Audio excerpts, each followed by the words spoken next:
हिंदी साहित्य और संवेदना का विकास। पाठ्यक्रम 5 भक्तिकाल। भक्तिकाल के उदय की व्याख्या कबीर, जायसी, सूरदास, तुलसीदास, मीराबाई, रहीम के बारे में बात करेंगे। आइए हम पाठ्यक्रम 5 की बात करते हैं। सिद्धों नाथों की ठेठ अद्वैत परंपरा के बाद हिंदी साहित्य में भक्ति धारा का विकास इतिहासकारों को कुछ अटपटा लगता रहा है। यद्यपि उन्होंने अधिक ध्यान बराबर इस पक्ष पर दिया है कि वीर गाथा काल के बाद सहसा भक्ति भावना का उदय कैसे हुआ। अपने रहस्यवाद शीर्षक निबंध में जयशंकर प्रसाद ने इस स्थिति की व्याख्या यह कहकर की है, दुखद बात जिस मनन शैली का फल था वह बुद्धि या विवेक के आधार पर तर्कों के आश्रय में बढ़ती ही रही। अनात्मवाद की प्रतिक्रिया होनी ही चाहिए। फलतः पिछले काल में भारत के दार्शनिक अनात्मवादी ही भक्तिवादी बने और बुद्धिवाद का विकास भक्ति के रूप में हुआ। फिर कुछ व्यंग की मुद्रा में प्रसाद आगे कहते हैं, जिन जिन लोगों में आत्मविश्वास नहीं था उन्हें एक त्राणकारी की आवश्यकता हुई।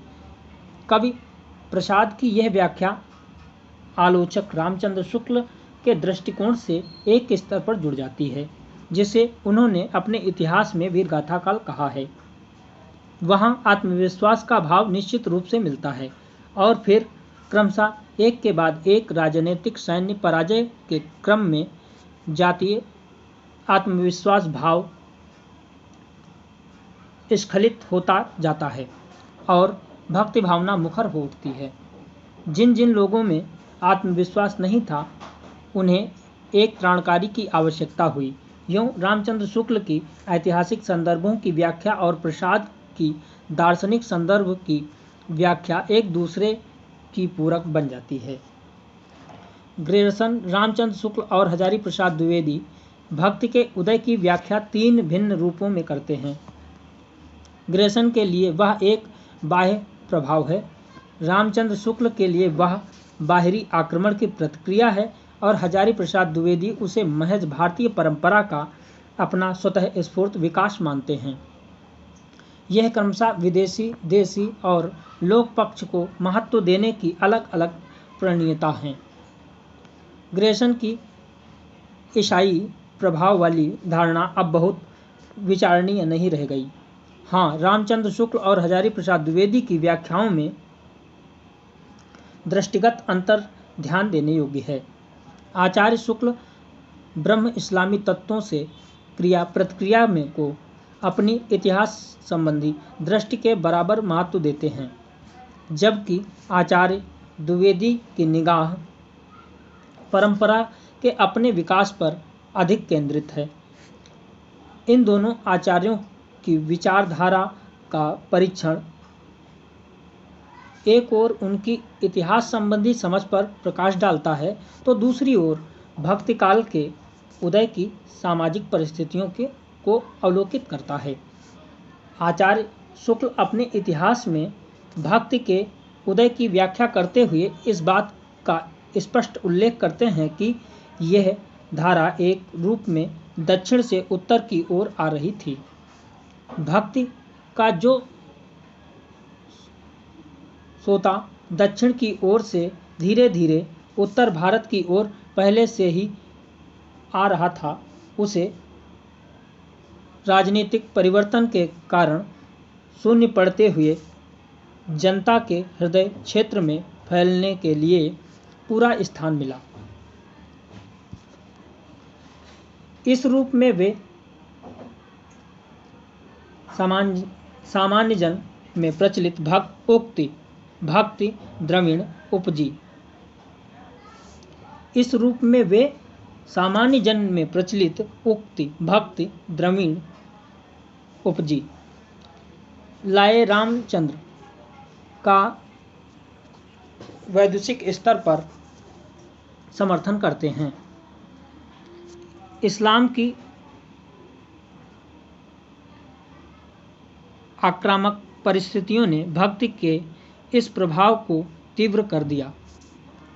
यह उनकी मूल्य मान्यता है।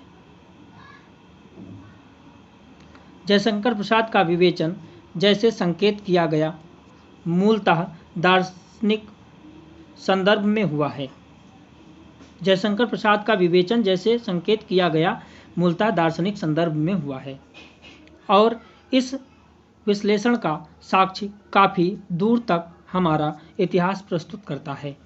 विदेशी शासन के पूर्व हिंदी चिंताधारा के एकदम आरंभ में अद्वैत चिंतन की प्रमुखता थी, जो सिद्धों नाथों की वाणियों में सहज द्रष्टव्य है।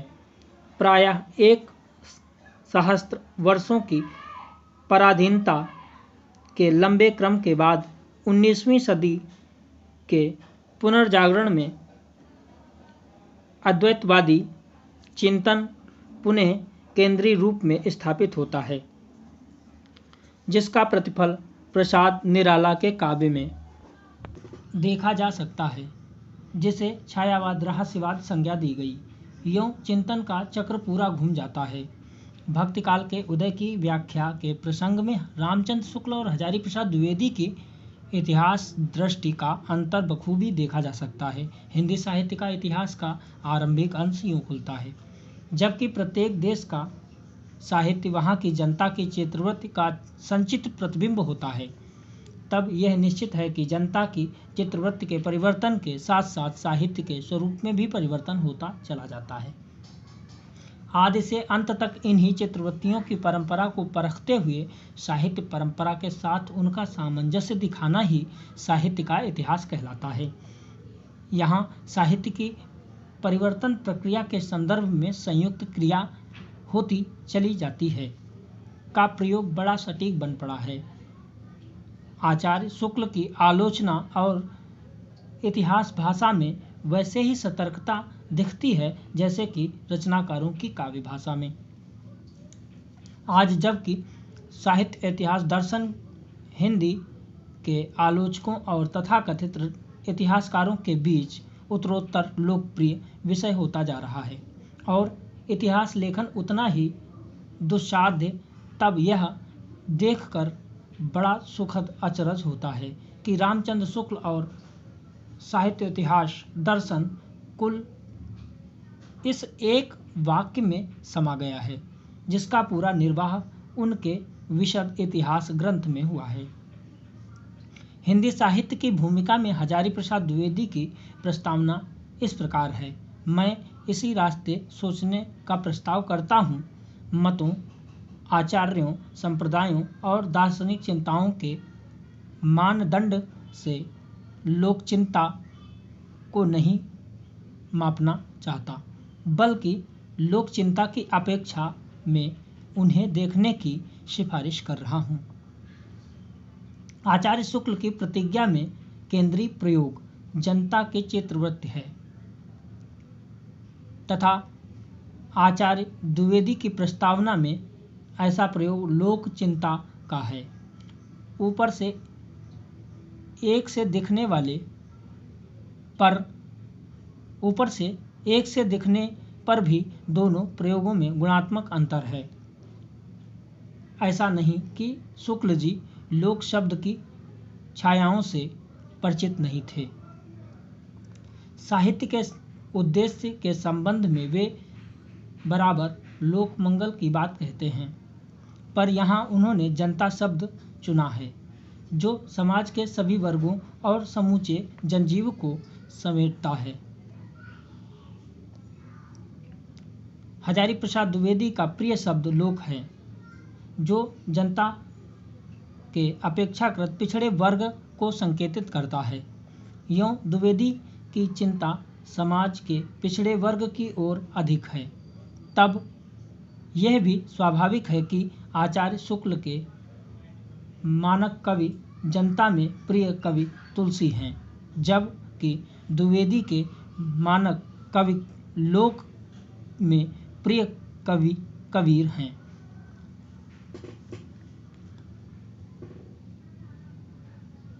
रामचंद्र शुक्ल साहित्य के व्यापक उद्देश्य के प्रसंग में लोक मंगल की बात कहते हैं, पर साहित्य की विकास प्रक्रिया के संदर्भ में जनता को महत्व देते हैं, जिसके अंतर्गत समाज के ऊंचे नीचे सभी वर्ग आ जाते हैं। इस्लाम का प्रभाव और संपर्क आरंभ में स्पष्ट ही उच्च और मध्य वर्ग से अधिक रहा। लोक तक छन कर पहुंचने में समय की लंबी अवधि अपेक्षित है। माना यह गया है कि विदेशी प्रभावों की आक्रामकता से बचने के लिए देशी संस्कृति प्रायः लोक का आश्रय लेती है। हजारी प्रसाद द्विवेदी विकास प्रक्रिया में लोक को केंद्र में रखते हैं। इसीलिए विदेशी प्रभावों की सत्ता और सक्रियता उनकी दृष्टि से ओझल हो जाती है। समूची जनता की दृष्टि सामने रखते हुए रामचंद्र शुक्ल इस्लामी प्रभाव की क्रिया प्रतिक्रिया का महत्व समझते हैं, जबकि हजारी प्रसाद द्विवेदी लोक चिंता की अपेक्षा में सब कुछ को मापते हुए लोक और उसकी जातीय परंपरा के विकास को ही केंद्र में रखते हैं। जनता और लोक के ये प्रयोग इन इतिहासकारों की दृष्टि का अंतर भली भांति परिभाषित करते हैं। इस संदर्भ में भक्ति के उदय की व्याख्या पर विचार करना समीचीन होगा। रामचंद्र शुक्ल ने इस्लाम के प्रति प्रतिक्रिया को यहाँ पहला स्थान दिया है अपने इतिहास में, और भक्त कवियों के विवेचन में अन्यत्र भी। वे हिंदुओं के पराभाव और उससे उत्पन्न सांस्कृतिक संकट को भक्ति काल के विकास का प्रमुख कारक मानते हैं। महाकवि सूरदास उनके द्वारा चर्चित तीन भक्त कवियों सूरदास, जायसी और तुलसीदास में कालक्रम से पहले आते हैं। इस प्रसंग में उन्होंने भक्ति के उदय की व्याख्या देने का यत्न किया है। वे लिखते हैं कि हिंदुओं के स्वातंत्र्य के साथ ही साथ वीर गाथाओं की परंपरा भी काल के अंधेरे में जा छिपी। इस हीन दशा के बीच वे अपने पराक्रम के गीत किस मुंह से गाते और किन कानों को सुनाते। जनता पर गहरी उदासी छा गई थी। हृदय की अन्य वृत्तियों, उत्साह आदि के रंजनकारी रूप भी यदि वे चाहते तो कृष्ण में ही मिल जाते, पर उनकी ओर वे न बढ़े। भगवान का यह व्यक्त स्वरूप यद्यपि एक देशीय था, केवल प्रेम था, पर उस समय नैराश्य के कारण जनता के हृदय में जीवन की ओर से एक प्रकार की जो अरुचि सी उत्पन्न हो रही थी, उससे हटाने में उपयोगी हुआ। मनुष्यता के सौंदर्यपूर्ण और माधुर्यपूर्ण पक्ष को दिखाकर इन कृष्णोपासक वैष्णव कवियों ने जीवन के प्रति अनुराग जगाया, या कम से कम जीने की चाह बनी रहने दी। महाकवि सूरदास त्रिवेणी। उद्धरण के अंतिम अंश का मितकथन जितना मार्मिक है उतना ही अर्थपूर्ण भी। हिंदू जिजीविषा के साथ भक्त कवियों का संबंध जोड़कर इतिहासकार ने इन कवियों के अद्वितीय महत्व की ओर संकेत किया है। वीरगाथा काल की जिजीविषा एक प्रकार की थी तो भक्ति काल की दूसरे प्रकार की। वीर और श्रृंगार से लेकर शांत तक की यह विकास यात्रा जैसे बृहत्हरि के तीन शतकों की बनावट के समानांतर चली हो। हजारी प्रसाद द्विवेदी को आचार्य शुक्ल का उक्त विश्लेषण मान्य नहीं। हिंदी साहित्य की भूमिका में वे दिखाते हैं कि मध्यकाल की भक्ति रचनाएं, विशेषतः संत काव्य, भारतीय चिंताधारा का स्वाभाविक विकास है। भूमिका की निश्चित मान्यता है बौद्ध तत्ववाद, जो निश्चय ही बौद्ध आचार्यों की चिंता की देन था। मध्ययुग के हिंदी साहित्य के उस अंग पर अपना निश्चित पद चिन्ह छोड़ गया है, जिसे संत साहित्य नाम दिया गया है। मैं जो कहना चाहता था वह यह है कि बौद्ध धर्म क्रमशः लोक धर्म का रूप ग्रहण कर रहा था। उसका निश्चित चिन्ह हम हिंदी साहित्य में पाते हैं। यानी द्विवेदी की धारणा यह है कि बौद्ध धर्म क्रमशः लोक स्तरों में संक्रमित हुआ और धीरे धीरे निर्गुण तथा सगुण दोनों भक्ति धाराओं का प्रेरक तत्व बन गया। इसी सिलसिले में उन्होंने भक्ति साहित्य के विकास में इस्लाम के विशिष्ट प्रभाव को नकारा। भूमिका का ही अब प्रसिद्ध वाक्य है, लेकिन जोर देकर कहना चाहता हूँ कि अगर इस्लाम नहीं आया होता तो भी इस साहित्य का 12 आना वैसे ही होता जैसे आज है। अपने एक अगले अध्ययन में आचार्य द्विवेदी ने मध्यकालीन भक्ति साहित्य के विकास के पीछे एक और तत्व रेखांकित किया है। उनका मानना है कि प्राकृत अपभ्रंश की श्रृंगार प्रधान कविताओं की प्रतिक्रिया में भक्तिपरक रचनाओं को बढ़ावा मिला। मध्यकालीन बोध का स्वरूप के अंतिम अंश में वे लिखते हैं, अत्यधिक प्राकृत केंद्रीय कविता की प्रतिक्रिया का अवसान सहज भगवत प्रेम में हुआ। संतों और सद्गुणों मार्गी भक्तों ने नए रसबोध को बढ़ावा दिया। यद्यपि रीत काल में संस्कृत की प्रवृत्तियों को जिलाए रखा गया, पर भक्ति के आदर्श उसे भी चालित करते रहे। उल्लिखित पुस्तक का मूल विषय संपूर्ण भारतीय साहित्य का मध्यकाल है, जिसका विस्तार वे 9वीं से 18वीं सदी तक मानते हैं। इस काल में समीक्षक परिलक्षित करता है कि भारतीय चिंता विवेक के स्थान पर रूढ़ि का समर्थन करती है। इस अवधि के उत्तरार्ध यानी 13वीं सदी के द्विवेदी हिंदी साहित्य का मध्यकाल मानते हैं, जिसकी चर्चा भर छेड़कर वे प्रस्तुत व्याख्यानों का समापन करते हैं। इस तरह भक्ति काव्य के विकास के पीछे वे दो तत्व देख रहे हैं, एक तो बौद्ध चिंतन प्रक्रिया का विकास और दूसरे प्राकृत अपभ्रंशों की सांगारिकता के विरुद्ध प्रतिक्रिया, और इन दोनों तत्वों को वे भारतीय लोक जीवन से जुड़ा हुआ मानते हैं। रामचंद्र शुक्ल ने इतिहास प्रक्रिया में जहाँ जनता को केंद्र में रखा था, वहाँ हजारी प्रसाद द्विवेदी लोक को रखते हैं, और इस बलभेद के उनके विवेचन तथा निष्कर्ष में स्वभावतः गुणात्मक अंतर आ जाता है। अतः इस्लाम के संबंध में द्विवेदी का मत है, हिंदी साहित्य में भी यह प्रभाव के रूप में ही स्वीकार किया जाना चाहिए, प्रतिक्रिया के रूप में नहीं।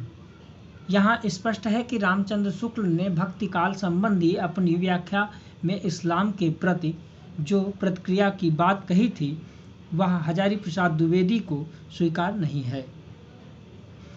अच्छा तो होता कि दो पंडितों के बीच की इस विवाद को यहीं छोड़ दिया जाता, पर एक तथ्य की ओर ध्यान दिलाए बिना यह प्रसंग अधूरा रह जाएगा। सूरदास विषयक अध्ययन करते समय विद्वानों ने प्रायः वल्लभाचार्य की इन पंक्तियों को उद्धृत किया है।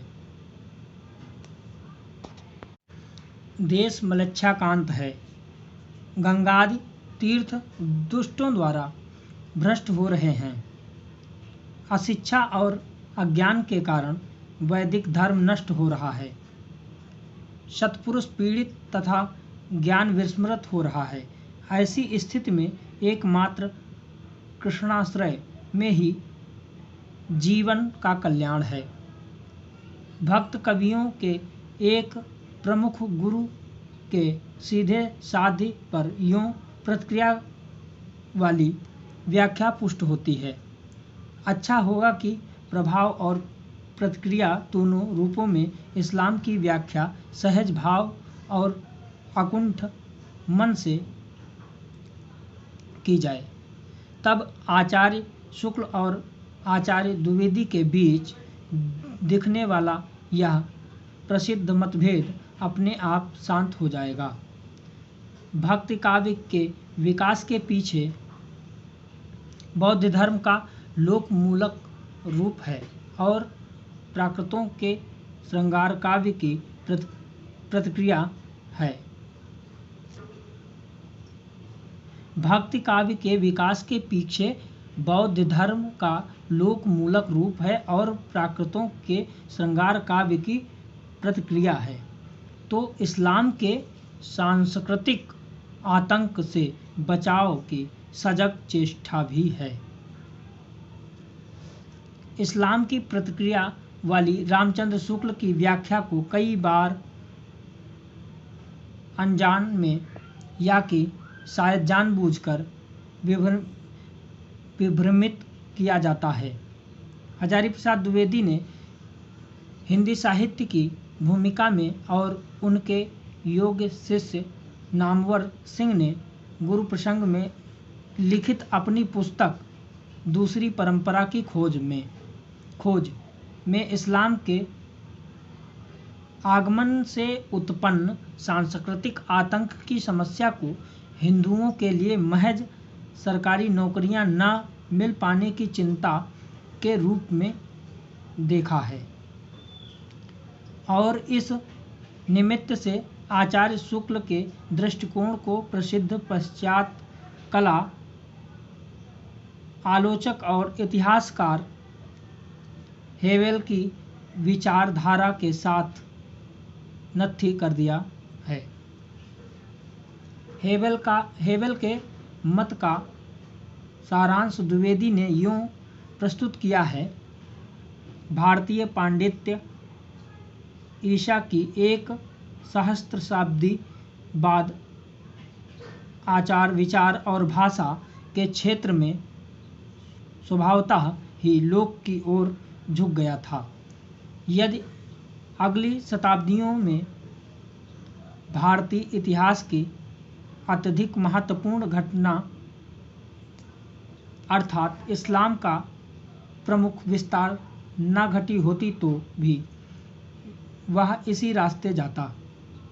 इसके भीतर की शक्ति उसे इसी स्वाभाविक विकास की ओर ठेले लिए जा रही थी। उसके भीतर की शक्ति उसे स्वाभाविक विकास की ओर ठेले लिए जा रही थी। उसका वक्तव्य